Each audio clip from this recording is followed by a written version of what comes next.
Endigi darsimiz tabel yasashlik, ya'ni oylik hisoblashdan oldin xodimimizni bir oy davomida ishlagan kunlari, ishga chiqqan chiqmagan kunlarini aniqlab, tabelini tuzib olishimiz, bir oylik tabellarni ko'rsatishimiz kerak bo'ladi va o'sha asosida ishlagan kuniga qarab oylik hisoblashimiz kerak bo'ladi. Demak, oylik hisoblashlik uchun birinchi bo'lib qilinadigan ishimiz ekan.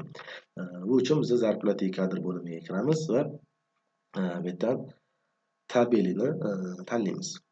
Hop, yangi tabel yasashlik uchun Sazdatni bosamiz va qaysi oy uchun tabel yasamoqchi bo'lsak, o'sha oyni ko'rsatishimiz kerak bo'ladi. Misol uchun deylik, fevral oyi uchun yasamoqchiman hozir. Tanlamay qoldim. Fevral oyini tanladik. Va qaysi sanada yasamoqmiz? Asosan tabel o'sha oyni oxirgi sanasida yasaladi. Shuning uchun biz deylik oxirgi sanasini qo'ydik. Hop, danniy dotda, ya'ni qaysi bo'lim uchun yasayapsan deb ko'rsatadi. Ya'ni tekushi месяц, ya'ni bir oylik tabel yasamoqchimanmi yoki birinchi первая половина месяца deb birinchi yarim oylik uchun yoki ikkinchi yarim oylik uchun yasamoqmiz. Birinchi yarim oylik uchun yasashlik asosan avans berilayotgan paytda 15 kun uchun tabel yasashimiz kerak bo'ladi. O'shanda foydalanamiz.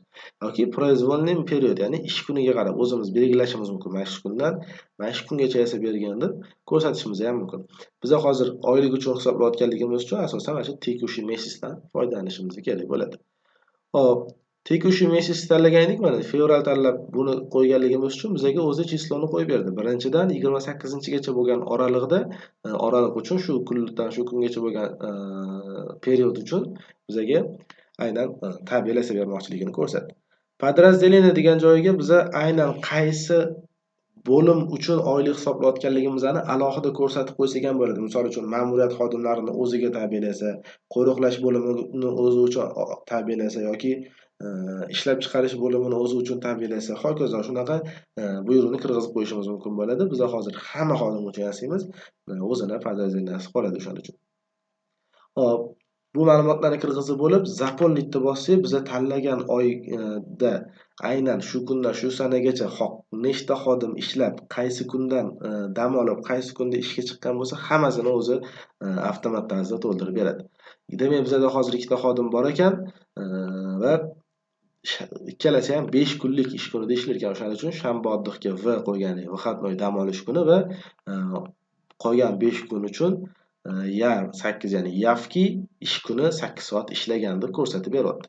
Xo'p, agar biz shu fevral oyi uchun qaysidir xodimimizni bannichniy, отпускga yoki qanaqadir прогулlarni nimadirlarni kirgizgan bo'lganimizda, adinizki, ya'ni oy davomida ma'lumotlarni o'z vaqtida kirgizib borilgan bo'lsa, bu yerda o'zi avtomat tarzda paydo bo'ladi. Bannichniy bo'lsa B harfi qo'yiladi. Xullas o'zini ma'lumotlari, ya'ni kirgizgan ma'lumotlar asosida bir oylik tabel ishga chiqqan va chiqmagan kunlarini adinesi o'zi to'ldirib beradi. Bu ma'lumotlarni to'ldirganimizdan keyin Провести и закрытni bosamiz, bizani yasagan tabelimiz paydo bo'ladi.